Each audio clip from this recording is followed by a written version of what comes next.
शिवाय नमस्तुभ्यम। हर हर महादेव, जय भोलेनाथ। स्वागत है आप सभी का आपके अपने चैनल ज्ञान अर्थ में। बहुत बहुत स्वागत है। भगवान भोलेनाथ की कृपा आपके और आपके समस्त परिवार पर सर्वदा सर्वदा बनी रहे। भक्तों, आप सभी को महाशिवरात्रि की हार्दिक शुभकामनाएं। आज की इस वीडियो में आप सुनेंगे महाशिवरात्रि की व्रत कथा। भक्तों, आपसे एक रिक्वेस्ट है कि कथा को बीच में ही यूं ना छोड़ें, अन्यथा आप भोलेनाथ की कृपा से वंचित रह जाएंगे। भगवान भोलेनाथ इस कथा को सुनने और सुनाने वाले और इसका हुकारा भरने वाले को दाम्पत्य जीवन और अटल संपत्ति और तेजस्वी पुत्र की प्राप्ति देते हैं। तो भक्तों, आइए श्रवण करते हैं महाशिवरात्रि व्रत कथा का। प्राचीन काल में एक शिकारी जानवरों का शिकार करके अपने कुटुंब का पालन पोषण करता था। एक रोज वह जंगल में शिकार के लिए निकला, लेकिन दिन भर भाग दौड़ करने पर भी उसे कोई शिकार प्राप्त न हुआ। वह भूख प्यास से व्याकुल होने लगा। शिकार की तलाश में निहारता निहारता वह एक तालाब के किनारे बेल वृक्ष पर अपना पड़ाव बनाने लगा। बेल वृक्ष के नीचे शिवलिंग था जो विल पत्रों से ढका हुआ था। शिकारी को इस बात का ज्ञान न था।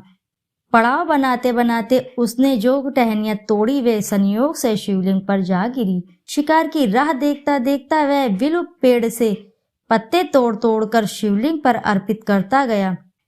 दिन भर भूखे प्यासे शिकारी का व्रत भी हो गया और शिवलिंग पर बेलपत्र भी चढ़ गए। इस तरह से वह अनजाने में किए गए पुण्य का भागी बन गया। रात्रि का एक पहर व्यतीत होने पर वह एक गर्भिणी मृगी तालाब पर पानी पीने आई। शिकारी ने धनुष पर तीर चढ़ाकर जो ही प्रत्यंचा खींची। मृगी बोली, शिकारी मुझे मत मारो, मैं गर्भिणी हूँ, शीघ्र ही प्रसव करूंगी। तुम एक साथ दो जीवों की हत्या करोगे जो ठीक नहीं है।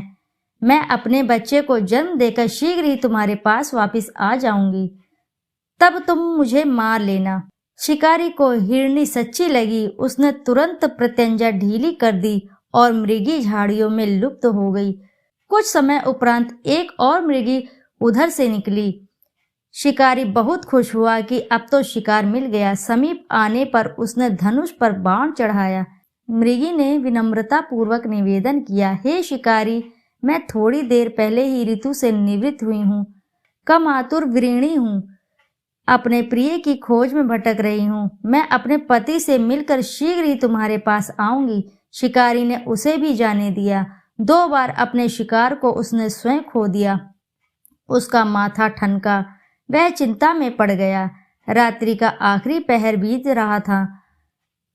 तभी एक अन्य मृगी अपने बच्चे के साथ उधर से निकली। शिकारी के लिए यह स्वर्णिम अवसर था। उसने धनुष पर तीर चढ़ाने में देर न लगाई। वह तीर छोड़ने ही वाला था कि मृगी बोली, हे शिकारी, मैं इन बच्चों को पिता के हवाले करके लौट आऊंगी, इस समय मुझे मत मार। शिकारी हंसा और बोला, सामने आए शिकार को छोड़ दूं? मैं ऐसा मूर्ख नहीं। इससे पहले मैं 2 बार अपना शिकार खो चुका हूँ। मेरे बच्चे भूखे प्यासे तड़प रहे होंगे। उत्तर में मृगी ने फिर से कहा, जैसे तुम्हें अपने बच्चों की ममता सता रही है, ठीक वैसे ही मुझे भी अपने बच्चों की चिंता है। इसलिए सिर्फ बच्चों के नाम पर मैं थोड़ी देर के लिए ही जीवन दान मांग रही हूँ। हे शिकारी, मेरा विश्वास कर, मैं इन्हें इनके पिता के पास छोड़कर तुरंत लौटने की प्रतिज्ञा करती हूँ। मृगी के दीन स्वर सुनकर शिकारी को उस पर दया आ गई। उसने उस मृगी को भेज दिया। शिकार के अभाव में बेल वृक्ष पर बैठा शिकारी बेल पत्र तोड़ तोड़ कर नीचे फेंकता जा रहा था। पौ फटकने को हुई तो एक हृष्ट पुष्ट मृग उसी रास्ते पर आया। शिकारी ने सोच लिया कि इसका शिकार वह अवश्य करेगा। शिकारी की तनी प्रत्यंचा देखकर मृग विनीत स्वर में बोला, हे शिकारी भाई, यदि तुमने मुझसे पूर्व आने वाली 3 मृगियों तथा छोटे छोटे बच्चों को मार डाला है तो मुझे भी मारने में विलंब ना करो, ताकि उनके वियोग में मुझे एक भी क्षण दुखी न रहना पड़े। मैं उन मृगियों का पति हूँ। यदि तुमने उन्हें जीवन दान दिया है तो मुझे भी कुछ क्षण जीवन दान देने की कृपा करो। मैं उनसे मिलकर तुम्हारे सामने उपस्थित हो जाऊंगा। मृग की बात सुनते ही शिकारी के सामने पूरी रात का घटना चक्र घूम गया। उसने सारी कथा मृग को सुना दी। तब मृग ने कहा, मेरी तीनों पत्नियां जिस प्रकार प्रतिज्ञाबद्ध होकर गई हैं, मेरी मृत्यु से अपने धर्म का पालन नहीं कर पाएंगी। अतः जैसे तुमने उन्हें विश्वास पात्र मानकर छोड़ा है, वैसे ही मुझे भी जाने दो। मैं उन सबके साथ तुम्हारे सामने शीघ्र ही उपस्थित होता हूँ। उपवास, रात्रि का जागरण तथा शिवलिंग पर बेलपत्र चढ़ाने से शिकारी का हिंसक हृदय निर्मल हो गया था। उसमें भगवत शक्ति का वास हो गया था। धनुष तथा बाण उसके हाथ से सहज ही छूट गए। भगवान शिव की अनुकंपा से उसका हिंसक हृदय कारुणिक भावों से भर गया। वह अपने अतीत के कर्मों को याद करके पश्चाताप की ज्वाला में जलने लगा। थोड़ी ही देर बाद मृग सपरिवार शिकारी के समक्ष उपस्थित हो गया ताकि वह उनका शिकार कर सके, किंतु जंगली पशुओं की ऐसी सत्यता, सात्विकता एवं सामूहिक प्रेम भावना देखकर शिकारी को बड़ी ग्लानि हुई।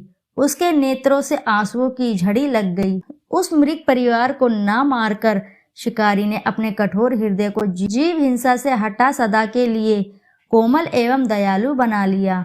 देवलोक से समस्त देव समाज भी इस घटना को देख रहा था।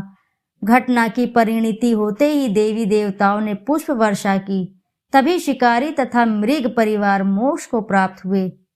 तो बोलो भक्तों, जय भोलेनाथ, हर हर महादेव।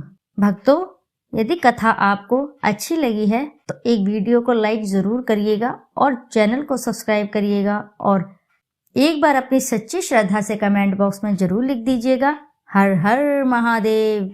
दोस्तों, आपका प्यारा सा लाइक और कमेंट मुझे प्रेरणा देता है, मुझे प्रोत्साहन देता है इस तरह की नई नई जानकारी लाने के लिए।